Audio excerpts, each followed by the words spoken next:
அனைவருக்கும் வணக்கம். இன்றைய கதைப்பகுதியில் நாம் காணவிருப்பது பள்ளியும் கற்றலும் அல்லது கல்லூரியும் கற்றலும் என்பதை பற்றி. இதில் சில விஷயங்களை நாம் தெளிவாக பேசுவோம். 1. புத்தகங்கள் என்பது அறிவுக்கான ஒரு ஆதாரம். இதை தயார் செய்தல் என்பது நீண்ட நாள் இலக்குகளை உள்ளடக்கி பல்வேறு நிலைகளில் தயார் செய்யப்படுகிறது. ஆனால் அந்த புத்தகத்தை வாங்குதல் காலம் என்பது ஒரு சில நாட்களில் வாங்கிவிட முடியும். அந்த புத்தகத்தை படித்தல் நேரம் என்பது அந்த நிறுவனத்தின் நமக்கு ஒதுக்கப்பட்ட நேரமோ அல்லது நாம் அந்த கோர்ஸை முடிக்க வேண்டிய நேரமோ சார்ந்து இருக்கும். அதே போன்று டெஸ்ட் டைம் என்பதும் நாம் கற்றதை அவர்கள் தகுதி பெற செய்தார்கள் நேரம். இதுவும் முக்கியமான ஒன்று. இவையெல்லாம் அறிவு என்னும் பிழம்பை நமக்கு கொடுத்து வாழ உதவி செய்யுது.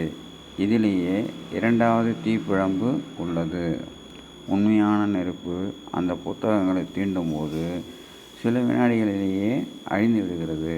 ஆனால் பயன் ஒன்றுமே கிடையாது. குறுகிய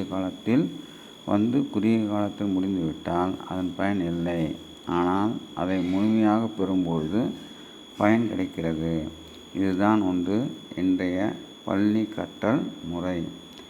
இதில் நாம் கற்பதற்கான படிநிலைகள் ஏன் கற்க வேண்டும் என்று பார்த்தால், ஸ்கோரிங், நாலேஜ், ஸ்கில் என்றதை மையமாக கொண்டு கற்கின்றோம்.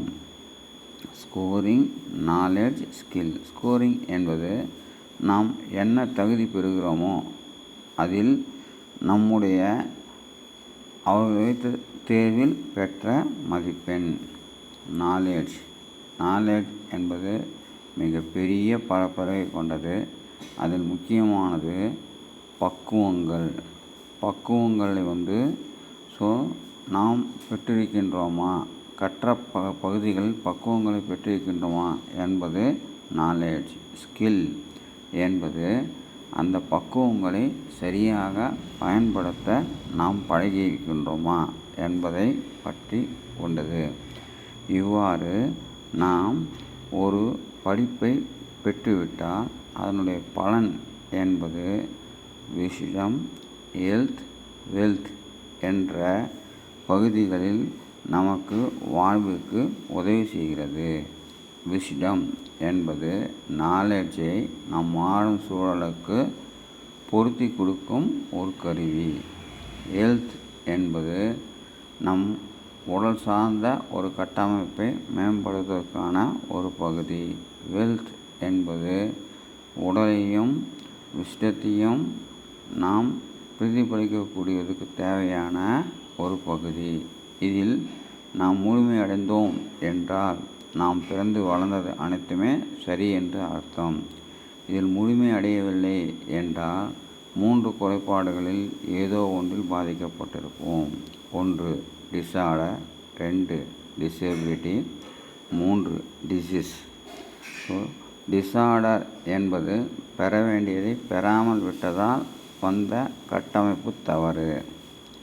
டிசேபிலிட்டி என்பது தகுதி பெற்றும் பயன்படுத்தும் நேரத்துக்கு முன்பாகவே அதை இயக்கக்கூடிய தன்மை இழத்தல் டிசேபிலிட்டி. டிசீஸ் பொருத்தமற்ற சூழலை உருவாக்கி அதில் நாம் வீணாவது டிசீஸ். இதனால் தான் நாம் பெற வேண்டிய பயன்கள் நமக்கு கிடைக்காமல் போகின்றது. இதை தவிர்க்கும் பட்சத்தில் நாம் கற்றதன் பயனை முழுமையாக பெற முடியும். நன்றி. மீண்டும் ஒரு தலைப்பில் சந்திப்போம்.